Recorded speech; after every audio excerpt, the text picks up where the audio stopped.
Good morning students. बच्चों, कल हमने स्टडी किया था बेटा rectangular component of a vector. Whenever a vector is resolve into two mutually perpendicular components then these are known as rectangular component.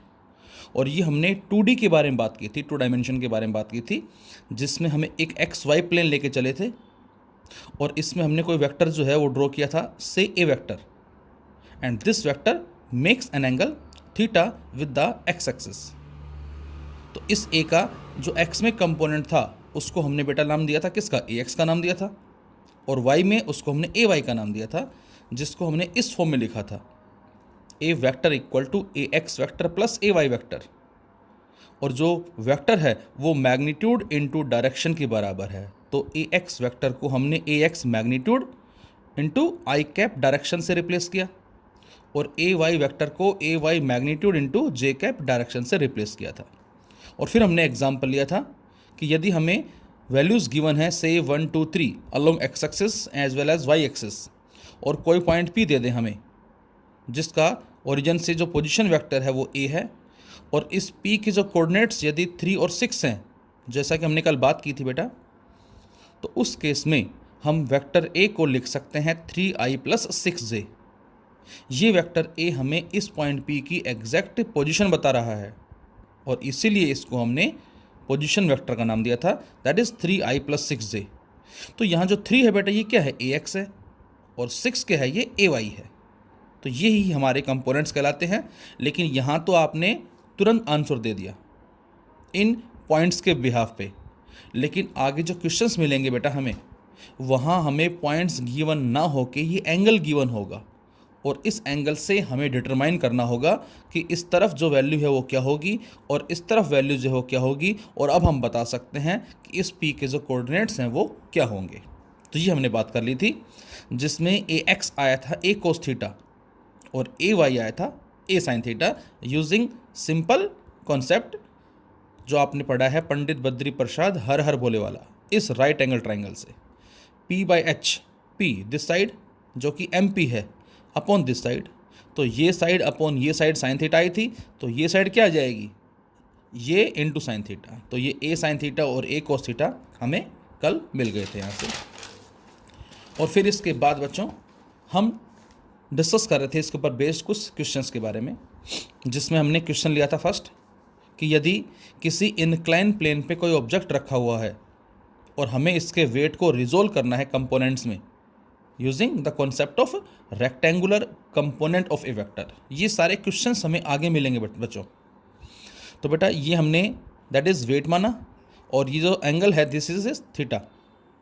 अब यदि ये थीटा है, ये 90 है, तो ये एंगल क्या होगा, दिस इज 90 - थीटा, और ये पूरा क्या है 90 डिग्री है। यदि ये 90 - थीटा है तो ये क्या होगा, थीटा होगा। इसका मतलब mg जो ये है ये इसके साथ एंगल थीटा बना रहा है।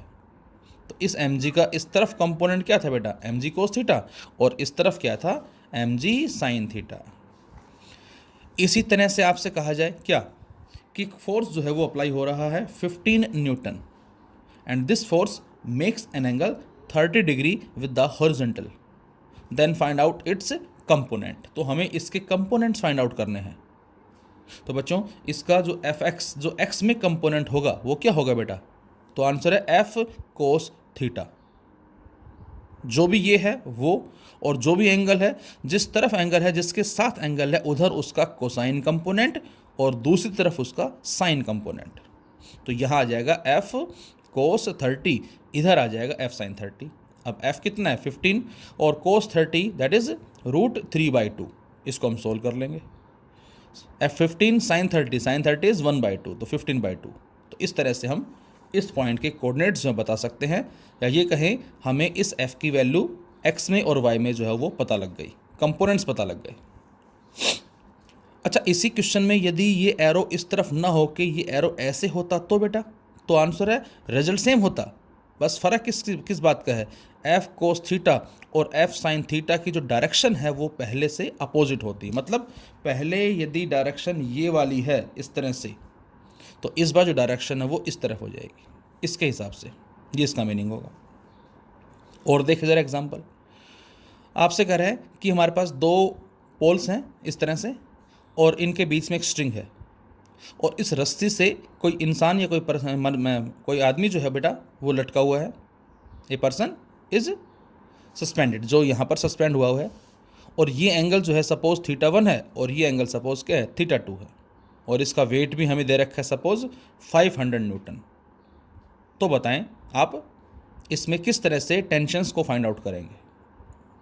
तो बच्चों ये जो सिस्टम है ये एक इक्विलिब्रियम का सिस्टम होता है, और इक्विलिब्रियम का मतलब नेट फोर्स जीरो। अब नेट फोर्स जीरो का मतलब क्या होगा, जितने लेफ्ट में फोर्स है वो बराबर किसके होंगे, राइट के फोर्स के, जितने ऊपर फोर्स है बराबर किसके होंगे, नीचे के फोर्स के। तो बच्चों यहाँ पर इस रस्सी में जो फोर्स होगा उसको हमने T1 मान लिया, दैट इज टेंशन।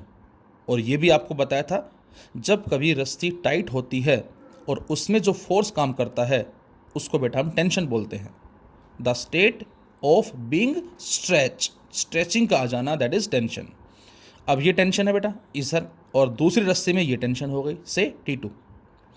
अब ये एंगल θ1 है बच्चों, तो ये भी क्या होगा, θ1 होगा। क्यों, बिकॉज हम पढ़ चुके हैं मैथमेटिक्स के अंदर कि ये एंगल और ये एंगल दोनों क्या होते हैं, इक्वल होते हैं। तो ये θ1 है तो ये θ1।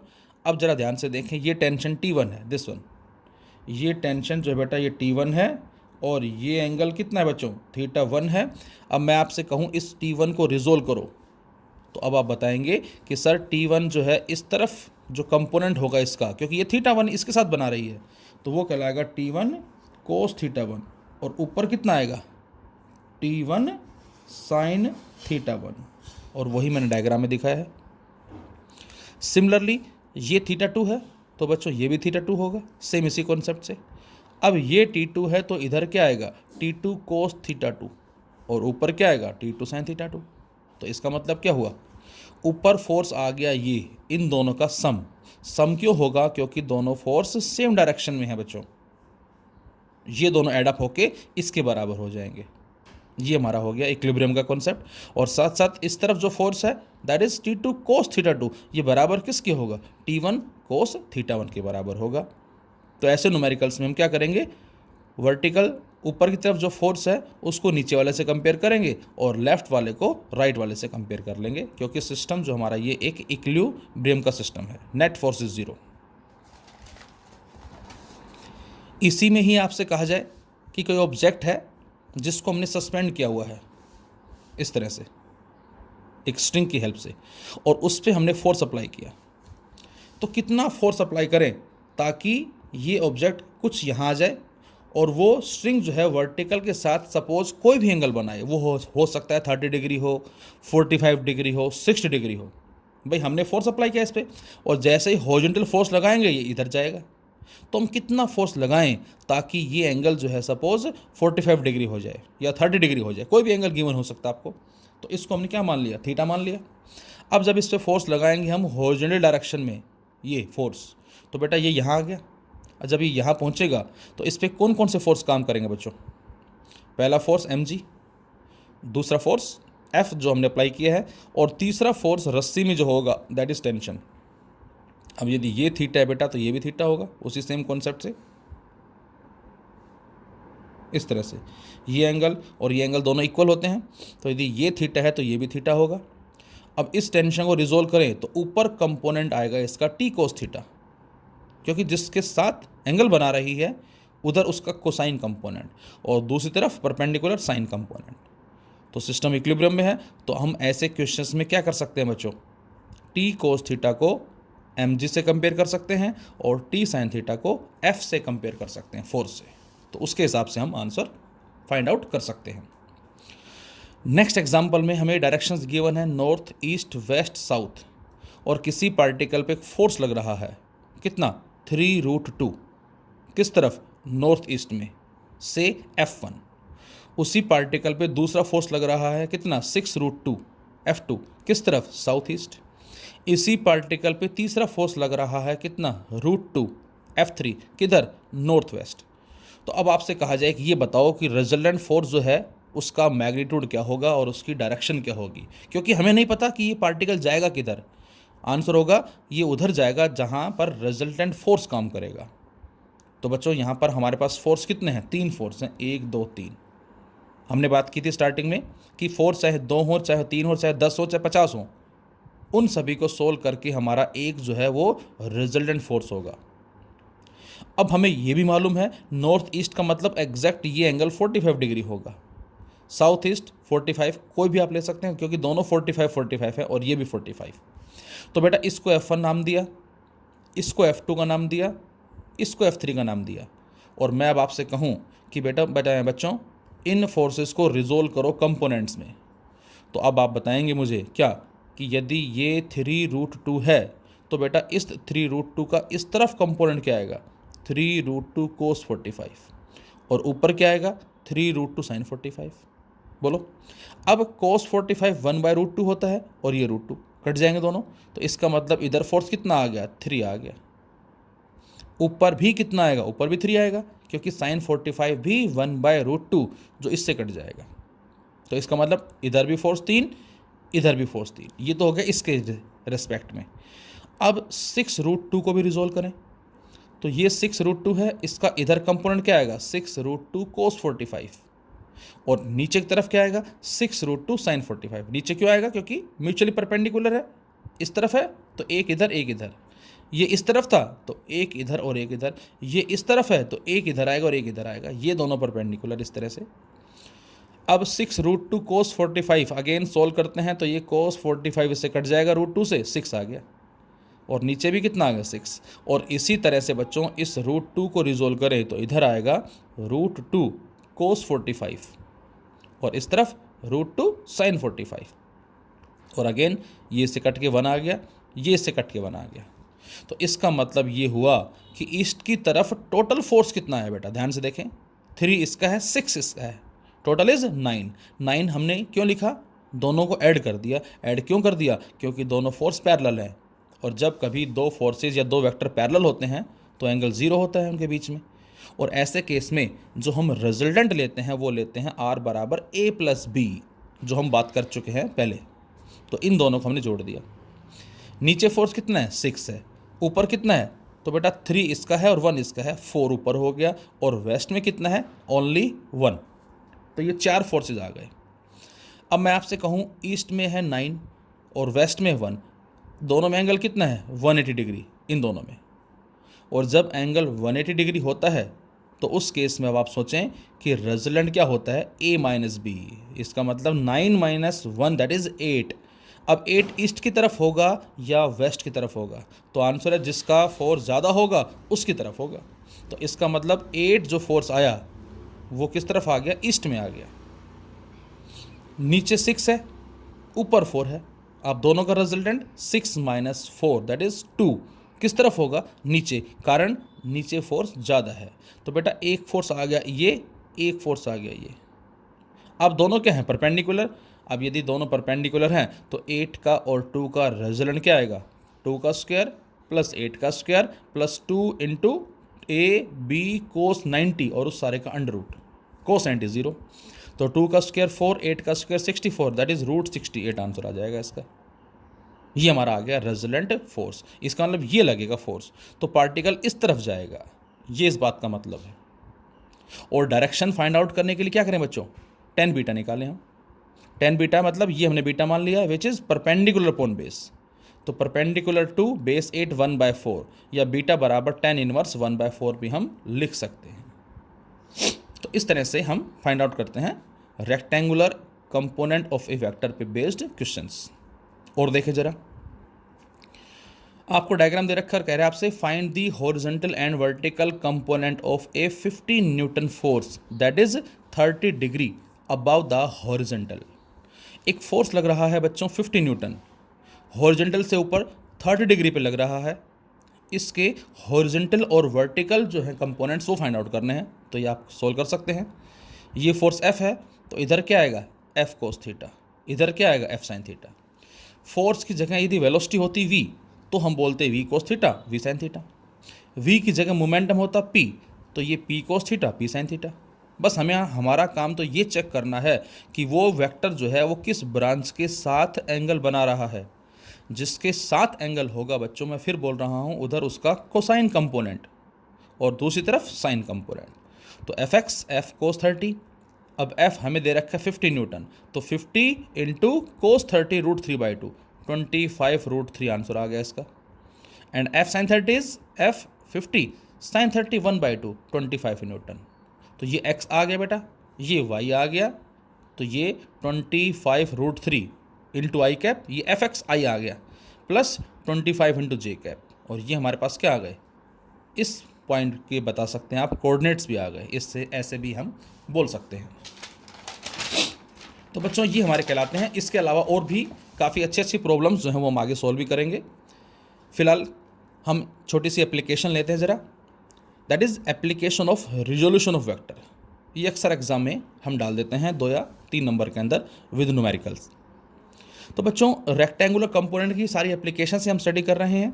इसके अलावा हम कह सकते हैं क्या कि विच वन इज ईजियर, पुल और push in case of A lawn roller.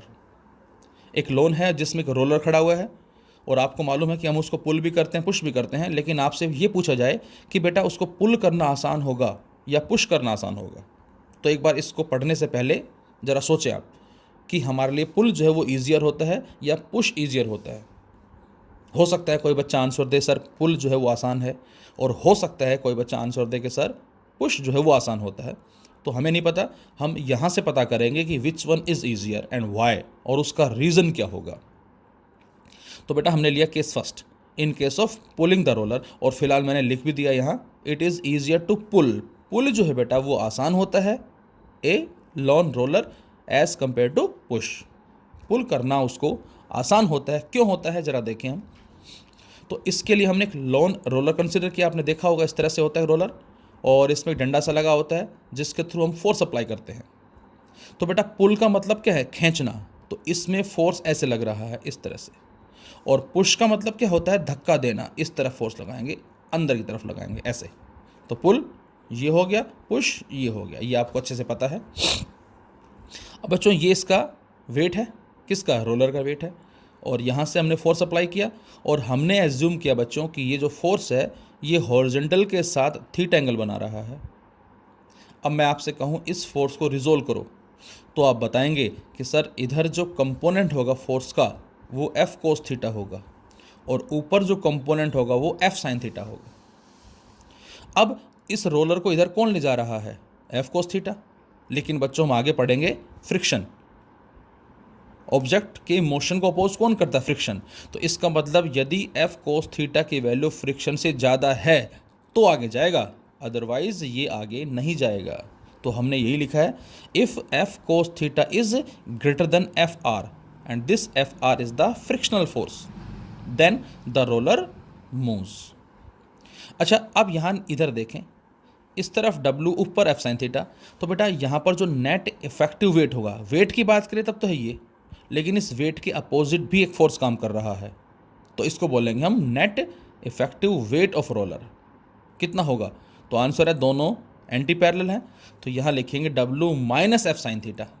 Minus क्यों किया, क्योंकि ये इसके अपोजिट है, तो इसको हमने नाम दिया W डैश का, and this W dash is known as net effective weight of the roller in case of pulling the roller. अब जरा आते हैं पुशिंग के अंदर। हम जब बच्चों इसको पुश करेंगे हम इस तरह से, तो वही सेम हमने माना कि ये जो फोर्स है ये थीटा एंगल बना रहा है, किसके साथ, हॉरिजॉन्टल के साथ। अब बेटा एरो ध्यान से देखें, इस तरफ है, तो इस बार ये क्या आएगा, ऐसे इस तरफ एफ कोस थीटा आएगा, और ये क्या आएगा, एफ साइन थीटा आएगा। This is F cos theta and this is F sine theta. इसको हम ऐसे भी ड्रॉ कर सकते हैं, मीनिंग दोनों का सेम होगा। हो सकता है किसी बुक में ऐसे डायग्राम बना रखा हो, और हो सकता है किसी बुक में ऐसे बना रखा हो, मीनिंग दोनों का सेम है। इस फोर्स को यहाँ ना दिखा के आप यहाँ नीचे भी दिखा सकते हैं इस तरह से, ये फोर्स एफ है। अब यदि ये थीटा है तो ये भी थीटा होगा, दोनों बराबर होंगे, वर्टिकल अपोजिट, मतलब ये थीटा है तो ये भी थीटा होगा इस तरह से। और इस फोर्स को इस तरफ रिजोल्व करें हम, that is F cos theta, और नीचे एफ साइन थीटा। अब आपको साफ नज़र आ रहा है इस केस में क्या, कि इस बार जो नेट इफेक्टिव वेट है वो कितना होगा, और इसको आगे कौन ले जाएगा, पुशिंग के केस में एफ कोस थीटा ले जाएगा, लेकिन कब ले जाएगा, जब बच्चों इसकी वैल्यू फ्रिक्शन से ज़्यादा होगी। तो बेटा इस बार देखें ज़रा इफेक्टिव वेट, mg तो नीचे है ही है, उसके साथ साथ f साइन थीटा भी नीचे है, और इसको आगे हम नाम देंगे नॉर्मल रिएक्शन के रेस्पेक्ट में भी इसको हम नाम देंगे फिलहाल। अभी तो केवल इतना याद रखें आप, क्योंकि अभी हमने एक्शन रिएक्शन पेयर जो अभी स्टडी नहीं किया है फिलहाल। तो बच्चों यहाँ से हमारे पास जो नेट इफेक्टिव जो वेट आया वो कितना आया, देखें ज़रा। यहाँ से नेट इफेक्टिव वेट जो होगा वो आएगा W plus F sine theta. अच्छा, इस बार प्लस क्यों लिखा? क्योंकि दोनों सेम डायरेक्शन में है, जबकि पहले केस में दोनों अपोजिट थे, इसलिए माइनस लिखा था। तो ये आ गया W डबल डैश। अब आप खुद सोचें कि नेट इफेक्टिव वेट जो है W डैश पहले केस में, पोलिंग के केस में कितना है और पुशिंग के केस में कितना है। यहाँ W plus F sine theta, यहाँ W माइनस। इसका मतलब बच्चों साफ नज़र आ रहा है कि पुलिंग के केस में नेट इफेक्टिव वेट जो है वो कम है as compare to push. Hence, net effective weight of roller becomes greater in case of pushing.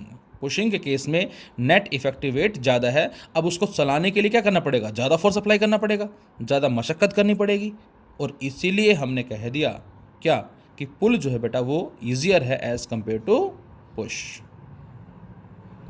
इस रीजन से हम बोल सकते हैं। लेकिन बड़ी इंटरेस्टिंग बात है बच्चों इसके अंदर, आपने जो ग्राउंड होता है हमारा, जो भी घास लगी हुई है, और उसमें ग्रास कटर होता है, लाइक ए रोलर की तरह ही होता है वो भी, उसके नीचे कुछ सिस्टम ऐसा होता है जिससे वो घास को कट करता है। अब आपसे ये कहा जाए इसी क्वेश्चन में, विच one is better for cutting the grass, जो रोलर हमारा होता है घास कट करने के लिए, आपसे कहा जाए कि कौन सा जो है ज़्यादा अच्छे से घास को कट करेगा, तो आंसर है ज़्यादा अच्छे से घास को कट वो करेगा जो ज़्यादा प्रेस करेगा घास को अच्छे से। अब ज़्यादा अच्छे से प्रेस कौन करेगा? ये करेगा बच्चों। क्यों? क्योंकि यहाँ पर नेट इफेक्टिव वेट कितना है? W plus F sine theta. ये ज़्यादा दबाव बनाएगा, और जब ज़्यादा दबाव बनेगा तो ज़्यादा दबाव से एक प्रॉपर वे में, एक बेटर वे में हम घास को कट कर सकते हैं, ग्रास को कट कर सकते हैं। So we can write, but like a grass cutter. यदि ग्रास कटर की बात करें, grass can be cut in a better way using pushing due to more effective weight, क्योंकि उस पर ज़्यादा प्रेशर बनेगा, ज़्यादा फोर्स लगेगा, और उस दबाव बनने से घास जो है वो ज़्यादा अच्छे से कट पाएगी। तो ये कभी भी देख लेना आप, घास को जब आप कट करते हो तो हमेशा जो गार्डनर होता है वो इस तरह से लगाता है धक्का, उस पर पुश करता है उसको। अब जरा एक दो क्वेश्चन हम और देख लेते हैं। Questions based upon rectangular component, और इसके साथ साथ एक एप्लीकेशन और ले लेते हैं ज़रा। Walking of a man is also an example of resolution of forces. जब हम चलते हैं बच्चों, तो हमारा चलने का भी जो कॉन्सेप्ट है वो इसी पे ही बेस्ड है, क्योंकि जब हम चलते हैं तो अपने पाँव से हम ज़मीन को प्रेस करते हैं, इसको एक तरह से हम बोलते हैं एक्शन पार्ट। तो ग्राउंड भी क्या देगा बेटा हमें? उतना ही इक्वल एंड अपोजिट रिएक्शन देगा।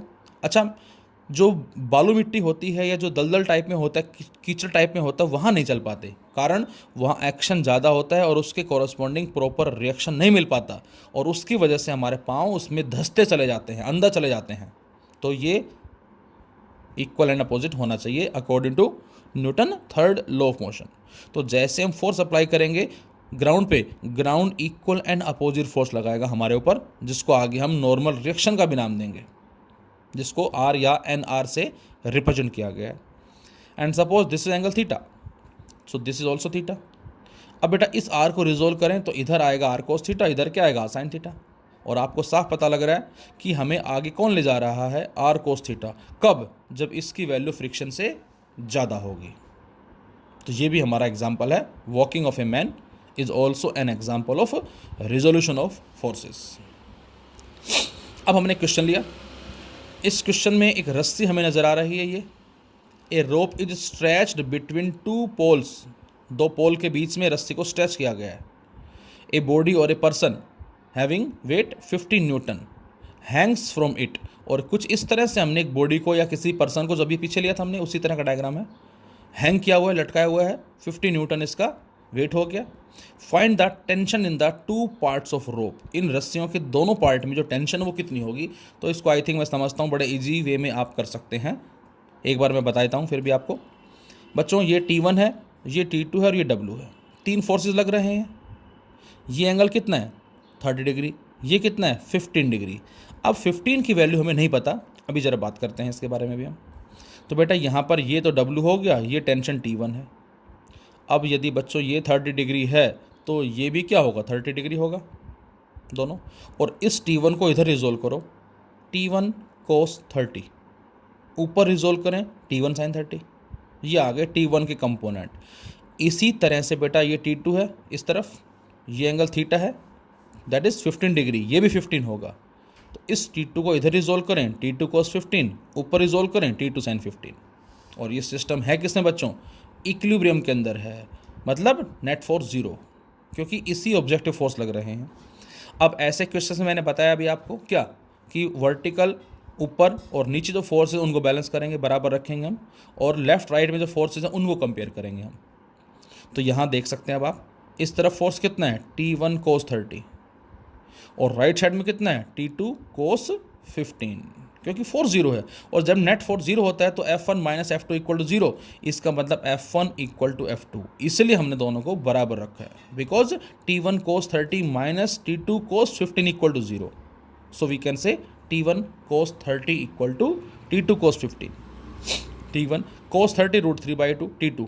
अब cos 15 की वैल्यू या तो अब आप टेबल में देखें, टेबल बताया था मैंने, या फिर टेबल में नहीं देखते हैं तो बेटा इस cos 15 को cos 45 माइनस 30 भी लिख सकते हैं हम। cos 15 को हम क्या लिख सकते हैं, cos 45 माइनस 30, ये बन गया बच्चों cos A माइनस B का फॉर्मूला। और cos A माइनस B क्या होता है बेटा, cos A cos B plus sin A sin B, ये हमारा फॉर्मूला होता है।